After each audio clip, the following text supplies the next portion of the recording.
We've all admired the beauty of a grassy meadow waving in the breeze. It's no mystery to us how the movement of the grass is coordinated. We know that the wind is working its magic on each of these separate blades of grass. But if we belonged to a primitive culture that didn't believe in wind, what would we say? After all, wind is invisible, and we don't believe in intangible forces. This sounds like a silly example, but modern science's attempt to understand group interconnections is in the same bind because it doesn't believe in life energy. So it's important to take a look at this piece of the puzzle because the answer to the riddle of human connections is blowing in the wind.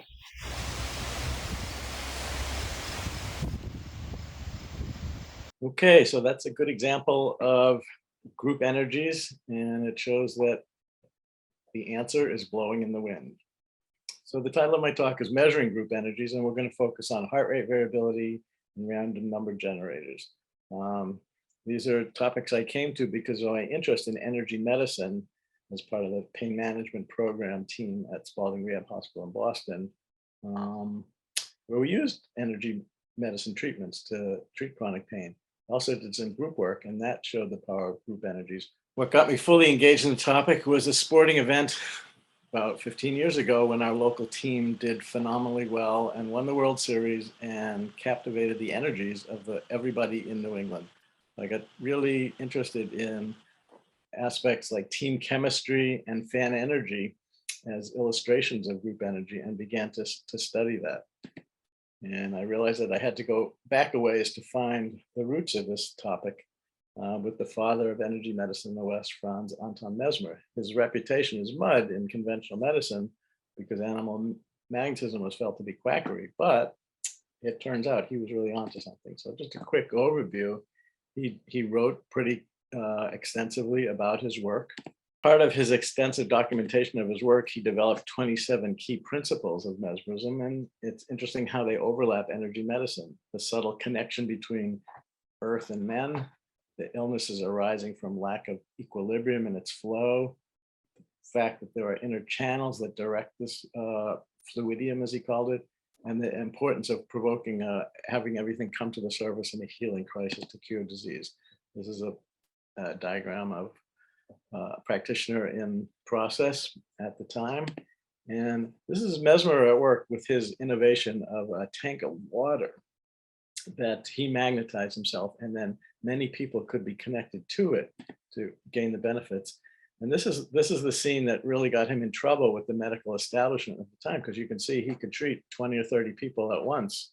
And as he did so, waves of emotion would spread across the room with laughter and fainting and what have you as a group phenomenon. But the medical establishment wasn't pleased that he was taking so many of the wealthy patients in Paris away. So they convened a royal commission to investigate him and to hopefully discredit him.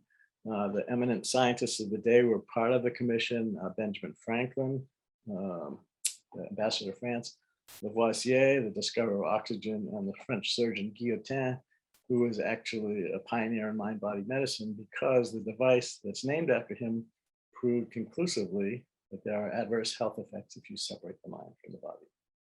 So, this team did set up the first blinded experiment in Western medicine where subjects were blindfolded and asked to say whether they felt they were being magnetized or not. The results were negative, but this was because of a very significant experimenter effect where the main magnetizer was a skeptic, a former student of Mesmer who was eager to debunk him. There was also biased media and many of the same phenomena that we see nowadays with energy medicine.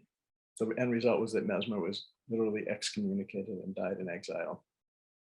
This is Benjamin Franklin with a device called the glass harmonica. He created the background music for the settings when Mesmer gave his performances. And in the question and answer, I'll actually play an audio clip because it's quite fascinating.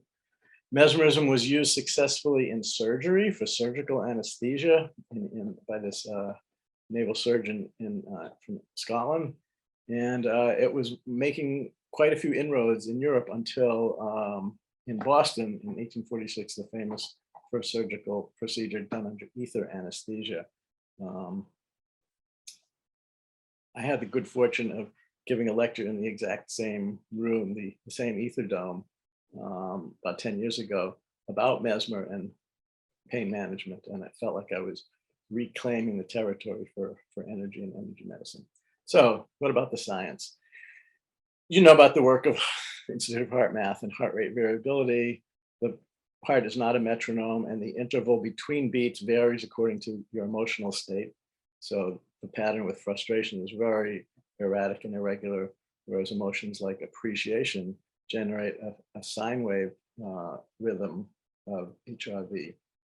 The heart is known to generate the strongest magnetic field of any organ in the body. So literally, there's a modern form of animal magnetism with the electromagnetic field of the heart. And in their model, people can interact through these fields that spread as much as 6 feet apart. So I was the guinea pig in this experiment at the Heart Math Institute. I'm the blindfolded person in the corner there, and I had been taking a few moments to get into my relaxed baseline state, hooked up to the monitor here. And then at some point, unknown to me, 4 practitioners came into the room and sat behind me. And on a signal from Roland McCready, they began the heart math meditation to see what effect, if any, it would have on me and my recorded rhythms. And much to our surprise, or not surprise actually, it was a profound impact. So my baseline heart rate was fairly irregular. They came in, and then I entered the sine wave pattern, which their algorithm converts into heart coherence. Before the entry here, I was a very low level of what I was at, what Roland called incoherence. But as soon as they started meditating, literally within seconds, my heart coherence rate went higher and higher and higher. So there was some very profound effect happening. And the question is, what was it? What was the nature of that interaction? So this is the paper that I wrote about it. The references will be at the end. And there are some questions that this particular protocol couldn't answer. Was it simply electromagnetic interactions? And if so, we could screen that out with a Faraday cage for the electrical component and mu metal for the magnetic component. If there was anything etheric, scalar, quantum, what have you, that would still be effective despite these screens. We did need a more effective sensory blockade because I could feel the air movement when they entered the room, and that was why there was that initial spike. But I still couldn't generate heart coherence voluntarily. Physical distancing would be important to measure because there may or may not be an inverse square effect from the known physical forces. And we were also not correlating with the Earth's magnetic field fluctuations, as the heart math people have gone on to do. If you have any suggestions or ways that you might pursue this very simple procedure, by all means, we can talk about that in the Q&A. So most of you have experienced the power of group energies, whether it's in a meditation retreat or a musical event. Just for those of you who may be wondering, that is not me, unfortunately. Or political event. There are many ways to generate high energy.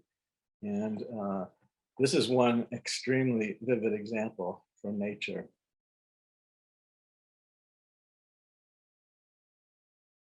It looks like an organism, doesn't it?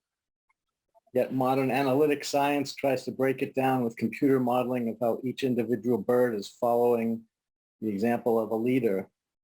But this is really where Rupert Sheldrake's morphic fields comes into play, because there's some higher organizing principle at work. And so it is with human interactions. So if birds can be so coordinated, what happens when human beings come into that kind of alignment? Like, for example, at a baseball game. Well, it turns out that Hollywood has been investigating random number generators. This movie from 20 years ago, the throw of a dice, was influenced by this fellow who was a walking bad luck charm, hired by the casinos to jinx people on a run. It's a quite cute movie and complicated when he falls in love and loses his ability to jinx. But the point was that human intention can actually affect random events. And as we know from the work at Princeton and the Pear Lab, a person focusing their attention on a random process like the marble cascade can actually influence physical reality with measurable and statistically significant shifts in these supposedly random events. So obviously, sports fans think that they can influence the flight of one ball rather than the whole cascade of balls, but it turns out we can measure this. So I took a laptop to Fenway Park to watch a ball game with the Red Sox that was embedded with a random number generating software. And during the course of the ball game, it spewed out a continuous stream of ones and zeros, basically flipping a coin thousands of times a second. During the game, I was sitting several hundred feet away from the computer, while making note of what I thought were emotionally significant moments in the game. And the question was, would there be correlation between the two data streams? So this is what the data output looked like, and it's pretty much a random zigzag. The point was, between these two standard deviations, it's a not significant and expected random deviation. But there were a few points where interesting things happened. So the gray zone is not significant, but there were 7 moments during the game when the random number generator spiked. And interestingly enough, they correlated with the events that I thought were emotionally significant. So for example, when the fans did that chant of the wave or singing the theme song or the standing ovation at the end of the game. So here's the statistical analysis. There were 117 moments or data points, and 15 of them exceeded the 2 standard deviations, whereas you'd expect just 5% or 6 events. The chi-square on that was hugely significant, showing that there was something going on that was interactive to a high degree. The highest spike, 3.4, was unusual but not rare. But the cool thing was that what I thought 3 of the 4 most highly significant events that I rated emotionally came in the same moment as the highest random number generator spikes.